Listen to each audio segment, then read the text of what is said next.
I'm Nick. For a special edition, we have with us today Thomas Frank.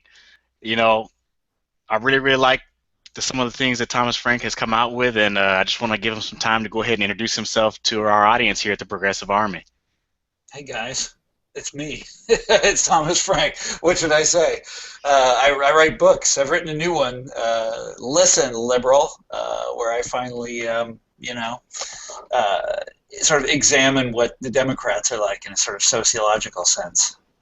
Yeah, I remember reading your book. What was that? What's the Matter with Kansas? Yeah, And The Wrecking Crew. yeah. And so now I'm reading this last one, Listen, Liberal, and I mean, I think those books kind of helped me make my transition. I read so many books during that time period, but your books are amongst some of my favorites, especially the last one and the first one. Well, I love thank you. those two especially stick out. I reread those, very, very often. Yeah. But you talk about Listen Liberal, and you just said you're examining that the Democratic Party more so in a broader sociological sense. Like, what kind of led you to go down that path? Well, a lot of it was that I felt like, looking back at all of these earlier books I've written about conservatism, that I would always have a final chapter in the book where I would say, and a lot of this criticism would apply to the Democrats as well. It'd always be this little chapter that I would stick on at the very end. And I finally just decided, enough of this. Let's say what I mean. Let's come out and say it and explain why I think that. Yeah, I really thought, like, I was like, oh, this is perfect because the paradigm of Democrats being the party of the people and Republicans being the great evil, that paradigm is so very strong. Why don't you just kind of starting back from inside of the book, you talk about how they switched after the George McGovern commission. Yeah, yeah. So the Democrats decided back in the late 60s and the early 70s to change the kind of party that they were. It's a really interesting time. A lot of stuff was going on, and they basically, what they did, to make a very long story short, and the McGovern Commission did a lot of good things, by the way. These are the people that we have to thank for the primary system. Well, actually, I say we have to thank them for it. It's so messed up, It's such a screwed up system. But anyhow, it was an improvement over what they had before.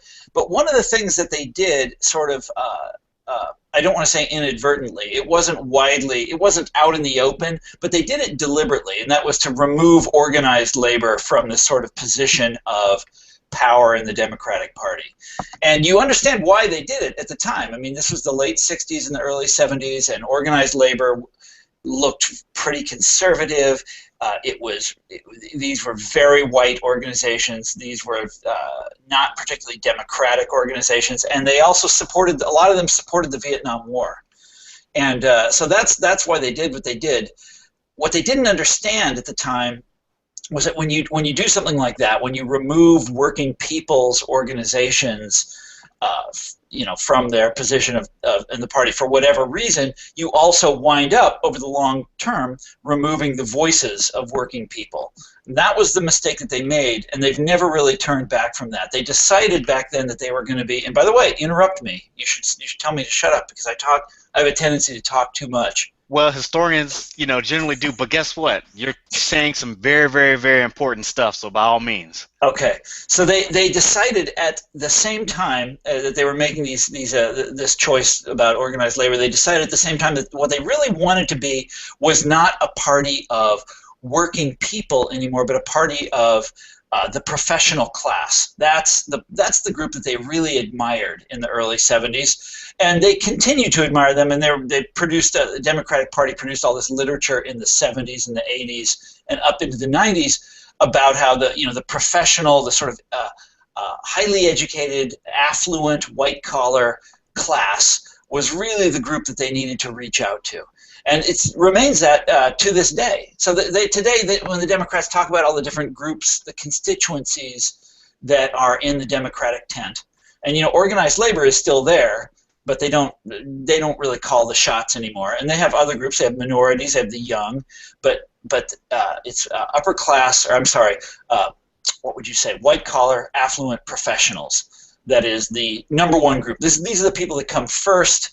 That get listened to, you know, these are people, by the way, who are very happy with the Democratic Party. They don't get, like, you know, upset about you know, what's going on right now.